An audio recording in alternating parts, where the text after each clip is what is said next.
Для проведения испытаний объектов был построен специальный полигон номер 2. Опытное поле полигона расположено на равнине, окаймленной невысокими холмами. Диаметр опытного поля превышает 20 километров. Вид сверху на центр полигона. Белый круг и кольцо в центре – это ориентиры при наблюдении их с воздуха. На дистанциях 250, 500 и 750 метров видны концентрические круги, по которым располагались подопытные объекты. Для осуществления физических наблюдений на опытном поле было построено 17 прочных железобетонных сооружений, оканчивающихся стальными мачтами. Эти сооружения расположены по двум взаимно перпендикулярным радиусам поля на расстояниях от 500 метров до 10 километров от центра поля.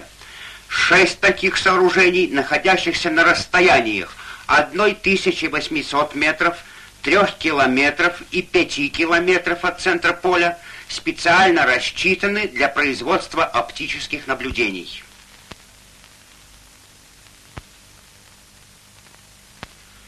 В 4 этажах каждого из этих сооружений за прочными двойными иллюминаторами располагались оптические приборы, фото- и кинокамеры, лупы времени, спектральные и фотометрические приборы, регистрирующие свет вспышки. На вершине мачты на высоте 20 метров расположен торпедообразный корпус прибора, регистрирующего давление ударной волны. Такой же прибор смонтирован внизу. На ближних дистанциях сооружение отличается большой прочностью. В казематах под фундаментами сооружений располагалась регистрирующая аппаратура, записывающая интенсивности проникающей радиации и теплового излучения и действия ударной волны. На расстоянии 10 километров от центра поля был сооружен командный пункт, связанный подземными кабелями со всеми приборами, расположенными в пределах поля.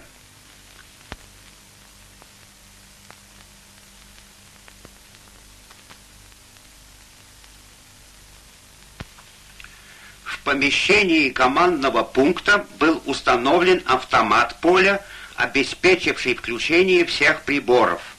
Контрольные приборы и световые указатели облегчали оператору наладочную работу перед пуском автомата. В строго определенный момент времени автомат поля подал сигнал, вызвавший взрыв. Для оценки поражающего действия взрыва в различных секторах опытного поля были построены типовые гражданские и промышленные сооружения, установлены различные образцы военной техники и имущества, а также расставлены подопытные животные.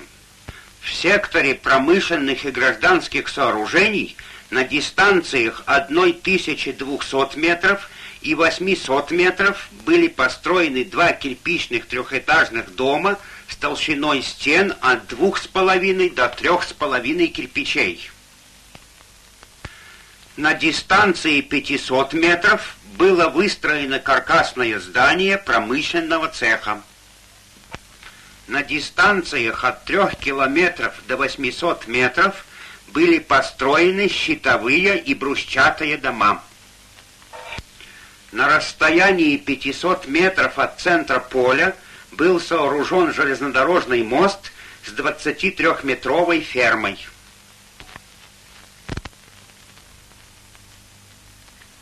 В центре опытного поля под центральной башней находилась подземная группа из 3 сооружений с самостоятельными выходами на поверхность земли. В плане сооружений располагались от центра башни по радиусам под углами в 120 градусов.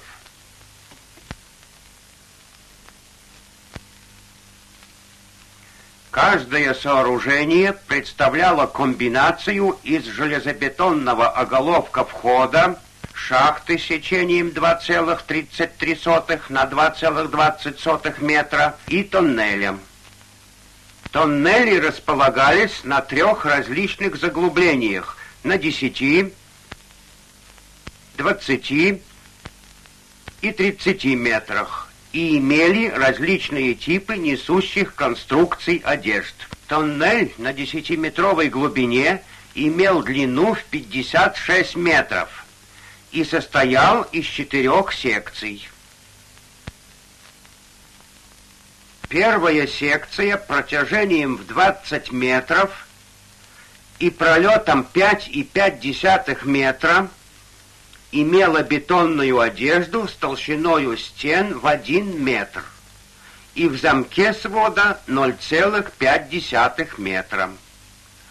По профилю и конструкции секции соответствовала типу перегонных тоннелей московского метрополитена. Остальные 3 секции, длиною каждая по 12 метров и сечением 2,6 на 2,3 метров, имели 3 типа одежд. Из сборных железобетонных рам с сечением 7 на 15 сантиметров, из железобетонных плит толщиною 5 сантиметров на металлическом каркасе и из сборных деревянных рам с сечением 15 на 15 сантиметров. По профилю и конструкциям эти секции соответствовали типовым подземным фортификационным сооружениям.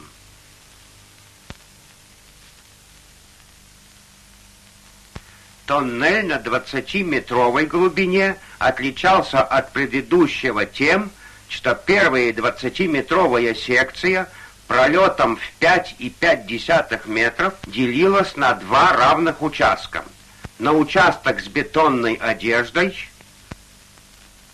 и на участок с одеждой из чугунных тюбингов, применяемых на строительстве московского метро. Остальные секции тоннеля на этой глубине были такими же, как и в тоннеле на глубине 10 метров.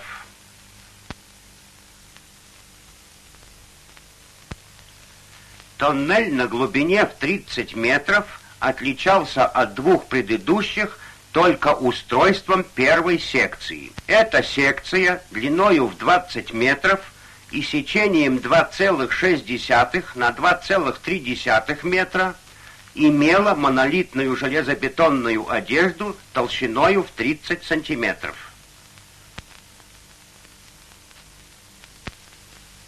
Все подземные сооружения были оборудованы электроосвещением, вентиляционными системами и водоотливными устройствами.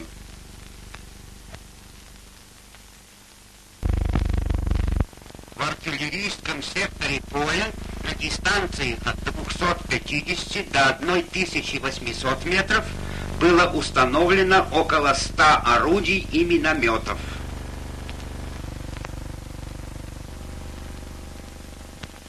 В бронетанковом секторе поля на дистанциях от 250 до 1500 метров было установлено более 30 боевых машин. В авиационном секторе поля на дистанциях от 500 метров до 4 километров было установлено свыше 50 самолетов. В различных секторах поля было расставлено более 1500 подопытных животных.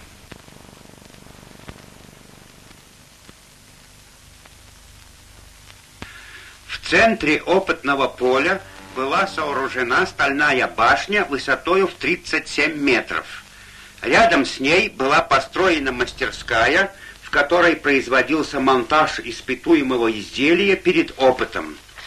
Испытуемое изделие было поднято на высоту 31 метра на площадку башни, обшитую железными листами и закрытую деревянными щитами.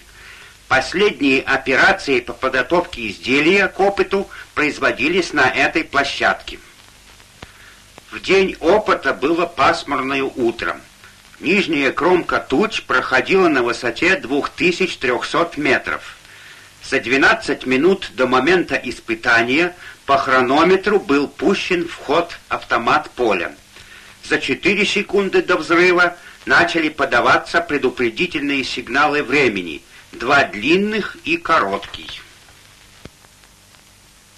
Сейчас будет показана начальная фаза световой вспышки взрыва, замедленная в 140 раз. Съемка производилась с расстояния 1800 метров. Ширина кадра соответствует 360 метрам на местности. Сила света была при съемке ослаблена в 10 тысяч раз.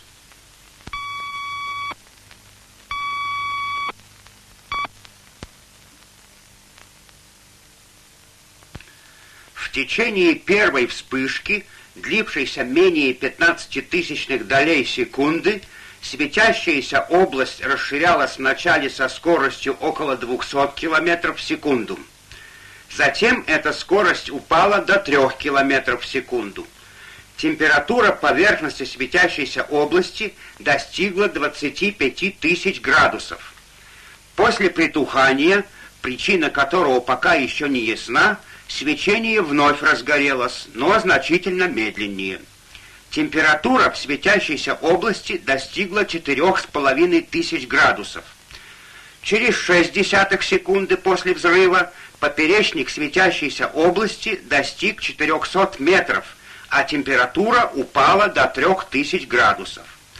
Основная часть излученной энергии высветилась в течение первой секунды.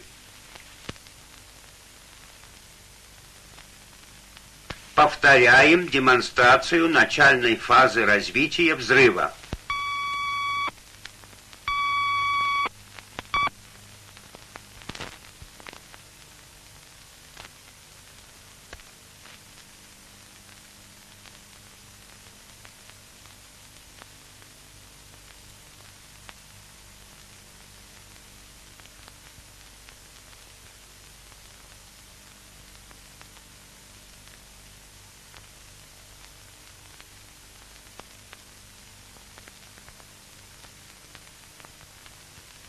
Еще раз демонстрируем начальную стадию взрыва, снятую с большего расстояния. Ширина кадра соответствует 1 километру на местности.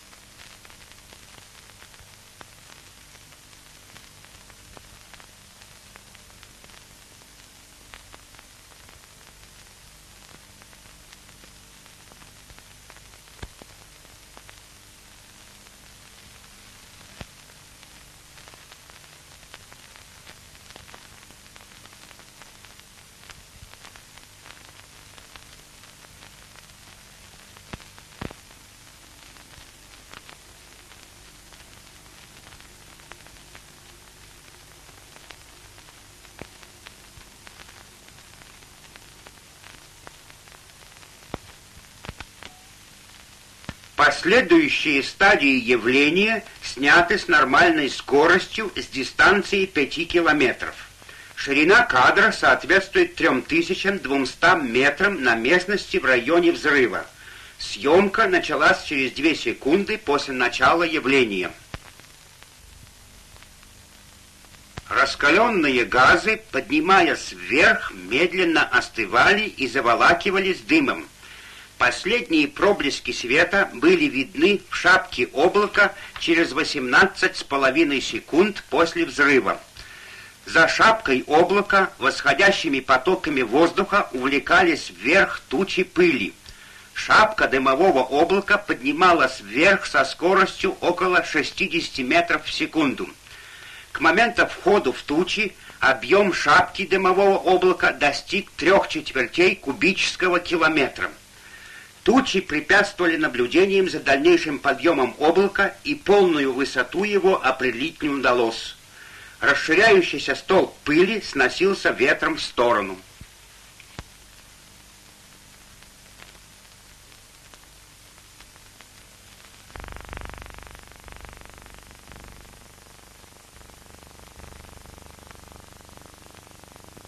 Ниже кромки туч, на высоте около 2 километров, проходил слой воздуха, сильно насыщенный водяными парами. Китайские излучения в момент взрыва произвели ионизацию воздуха. Далее в этом слое прошла ударная волна, и фронт ее сдавил воздух. При последующем расширении воздуха за фронтом ударной волны на ионизованных молекулах выпадал туман.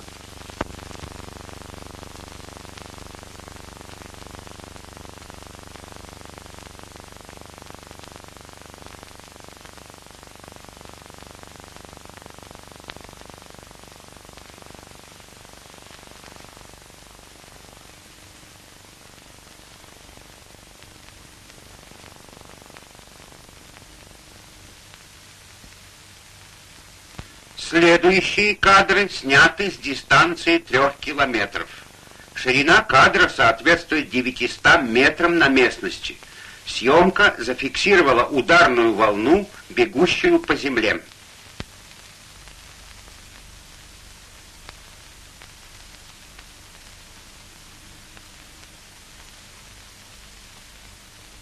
Ударная волна поднимает с поверхности земли пыль. Ярко освещенное светом облако, эта пыль рельефно оттеняет движущуюся границу ударной волны у поверхности Земли. В заключение еще раз демонстрируется развитие и подъем дымового облака с дистанции 5 километров. Ширина кадра соответствует 1500 метрам.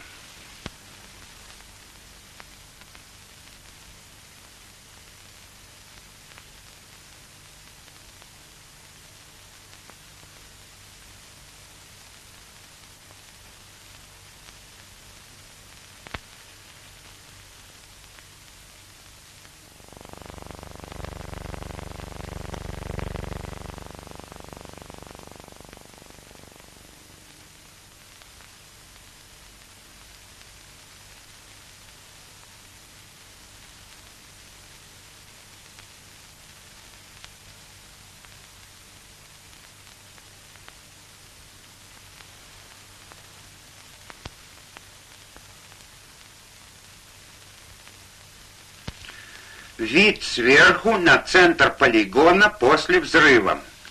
В центре образовалось темное пятно, представляющее собой оплавленную поверхность грунта. Зона оплавления сплошной части имеет в диаметре около 700 метров. Местами она достигает 1000 метров в поперечнике. Тот же центр опытного поля с меньшей высоты.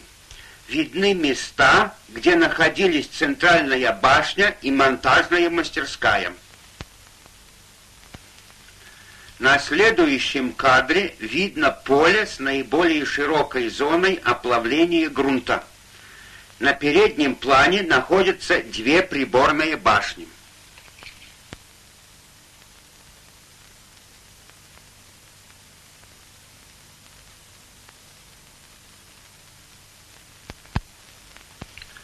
Ударная волна сильно повредила или разрушила все опытные гражданские и промышленные сооружения. Кирпичный трехэтажный жилой дом, находившийся на дистанции 1200 метров, сильно поврежден. Наибольшее повреждение получили торцовые стены. Одна торцовая стена полностью разрушена, на второй образовались глубокие трещины. Крыша обрушена. Дом не может быть восстановлен.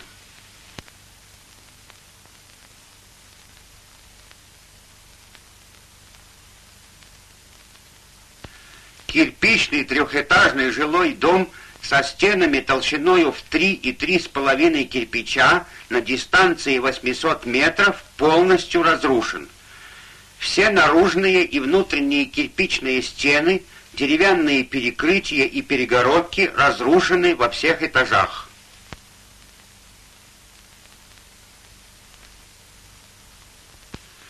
промышленное здание с железобетонным каркасом на дистанции 500 метров полностью разрушено.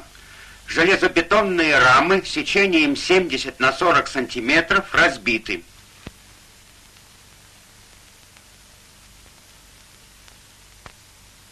Железнодорожный однопролетный металлический мост с пролетом в 23 метра, весом в 28 тонн, был отброшен по воздуху на 15 метров. Затем ферма откатилась по земле еще на 30 метров. Щитовой дом на дистанции 3 километров получил серьезные повреждения. Часть щитов оторвана, оконные коробки вместе с переплетами выбиты, крыльцо разрушено, его части разбросаны.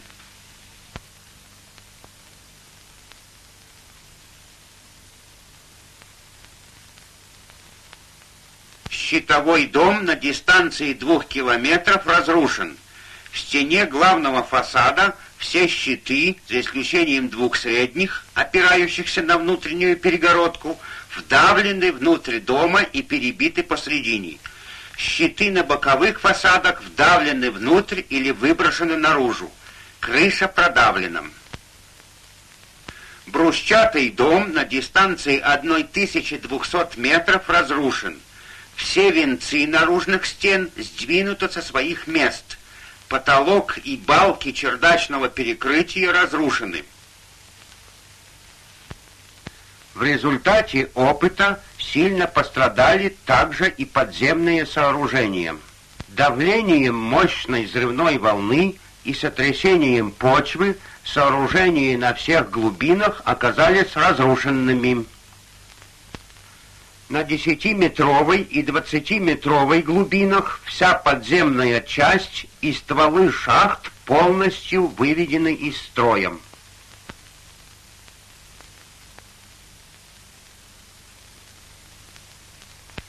Здесь показано разрушение торцовой железобетонной стены бетонной секции тоннеля на 20-метровой глубине.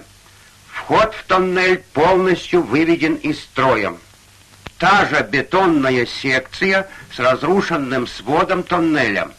Размер бреши до 2 метров. В верхней части видно сильно поврежденное первое кольцо тюбингов. Та же секция.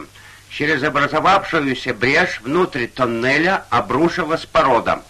Высота завала до 4 метров.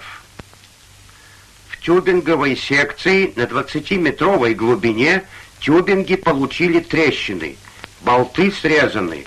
Удержалось только одно первое кольцо тюбингов. Все остальные кольца тюбинговой одежды полностью разрушены. Тоннель на глубине 30 метров полностью разрушен, за исключением первой железобетонной секции.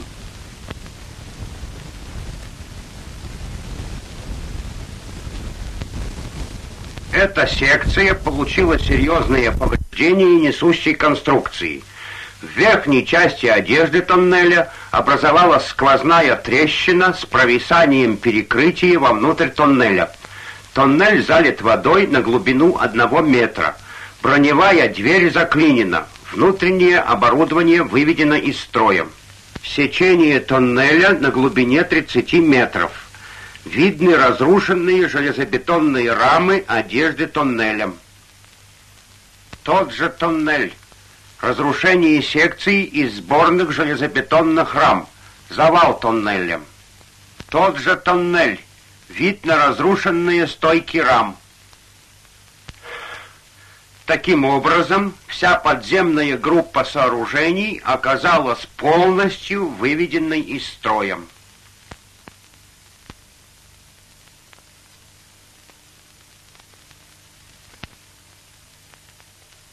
Все животные, находившиеся на открытых площадках до дистанции 750 метров, погибли от ударной волны.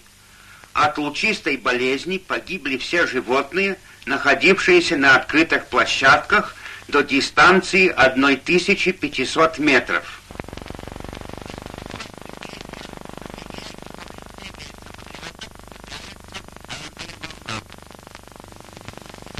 радиусе до 1,5 километров от центра поля под воздействием ударной волны вышли из строя и не могут быть восстановлены самолеты всех типов. Вышли из строя самолеты, установленные на открытых площадках. Истребитель Ла-9 был установлен в 1 километре от центра на открытой площадке. Ударной волной его поставило на нос, расплющило фюзеляж и крыло. Штурмовик Ил-10 был пришвартован к 12 штопорам. Волной разрушила фюзеляж, сплющила крылья.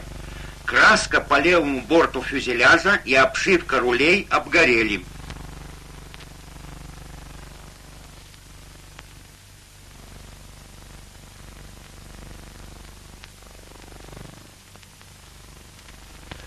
Бомбардировщик П-2 на открытой площадке в 750 метрах от центра был пришвартован к 16 штопорам. Самолет перевернуло ударной волной. Фюзеляж и крылья разрушены. Истребитель Ла-9 на дистанции 500 метров. Вид после опыта.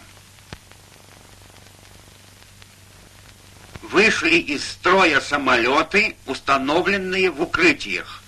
Бомбардировщик Ту-2 установлен в 1 километре от центра в земляном укрытии открытого типа. Фюзеляж и крыло самолета разрушены. Реактивный истребитель МиГ-15 был установлен в бетонном наземном укрытии открытого типа в 1 километре от центра. Правая консоль крыла разрушена упавшей стеной. Фюзеляж и левая консоль крыла сплющены. Истребитель Як-9П находился на дистанции в 750 метрах в бетонном укрытии открытого типа, обращенном входной частью от центра. Разрушены фюзеляж и крыло. Штурмовик Ил-10 установлен в железобетонном полуподземном укрытии на дистанции 500 метров от центра. В результате опыта деформирован и сплющен фюзеляж, сплющено крыло, разрушено оперение.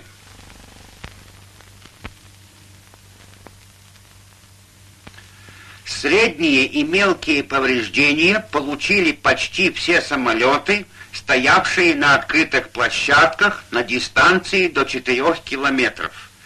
Из 53 самолетов остались неповрежденными лишь 2 истребителя Ла-11, стоявшие в 3 и 3,5 километрах от центра поля.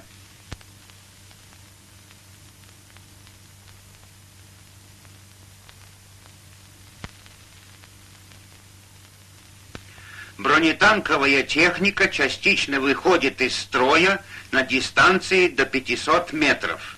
Потеряли боеспособность 3 машины из 7. Танк Т-34, стоявший на расстоянии 500 метров правым бортом к центру поля, опрокинут на левый борт. Стопор башни был сорван, пушка повернулась на 80 градусов влево и при опрокидывании танка вонзилась в грунт на глубину 1 метра. На расстоянии 250 метров вышли из строя все танки и самоходные установки. На танке ИС-3 башня сорвана с нижнего погона и сдвинута в сторону кормы на полметра. Танк полностью потерял боеспособность. Тяжелая артиллерийская самоходная установка ИСУ-152, стоявшая в окопе, потеряла боеспособность. Лобовая броня забрызгана расплавленным грунтом. С танка Т-34 сорвана башня и отброшена на 5 метров. Запасные топливные баки отброшены на 350 метров.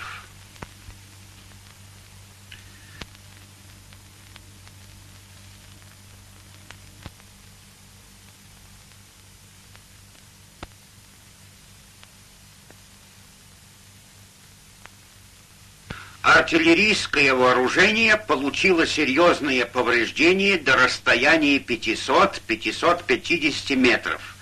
Системы, находившиеся на этом расстоянии, или полностью разрушены, или требуют заводского ремонта.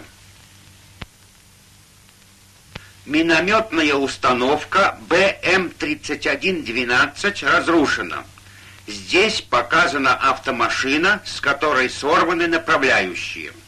На этом снимке направляющие, сброшенные на землю. Сломана зенитная 85-миллиметровая пушка образца 1939 года, находившаяся на дистанции 300 метров. 85-миллиметровая пушка Д-44 с дистанции 250 метров выброшена из окопа на 5 метров. Такая же пушка, стоявшая на открытом месте, отброшена на 70 метров. Со 100-миллиметровой пушки образца 1944 года сорван ствол. Вид 152-миллиметровой гаубицы пушки на дистанции 250 метров после опыта.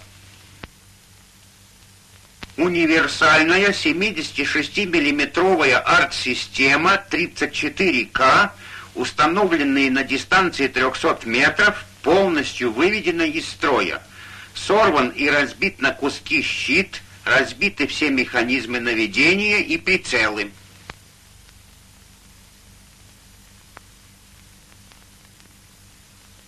Таковы краткие кинодокументы об опыте, проведенном на полигоне номер 2.